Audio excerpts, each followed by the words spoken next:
టీవీకు స్వాగతం. రేవంత్ రెడ్డి అసెంబ్లీ సాక్షిగా Rayalaseema lift irrigation project మీద చేసిన వ్యాఖ్యలపై స్పందించిన YS Jagan Rayalaseema lift irrigation project విషయంలో రైతన్నలకు రాష్ట్ర ప్రజలకు చంద్రబాబు విలన్గా కనిపిస్తున్నాడు. రాయలసీమ లిఫ్ట్ ఇరిగేషన్ ఆపేయాలని నేను అడిగితేనే చంద్రబాబు ఆపేశాడని, రాష్ట్రాన్ని చంద్రబాబు ఎలా అమ్మేశాడని తెలంగాణ ముఖ్యమంత్రి అసెంబ్లీ సాక్షిగా చెప్పాడు. ఆపేశారు అని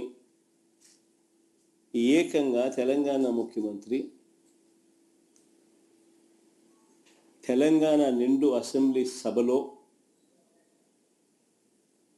వాళ్ళ రిలేషన్షిప్ గురించి, చంద్రబాబు నాయుడు గారు రాష్ట్రాన్ని ఎలా అమ్మకానికి పెట్టారు అన్న వాస్తవాల గురించి ఏకంగా రేవంత్ రెడ్డి గారు అన్న మాటలు నిజంగా ఇది చూసిన తర్వాత ఒకసారిగా రాష్ట్ర ప్రజలకు అందరికీ కూడా, రైతన్నలందరికీ కూడా, మరీ ముఖ్యంగా రాయలసీమ, నెల్లూరు ఈ ప్రాంతాలకు సంబంధించిన రైతులకు నిజంగా చంద్రబాబు నాయుడు అనే వ్యక్తి ఒక విలన్ క్యారెక్టర్ కింద కనిపిస్తుంది.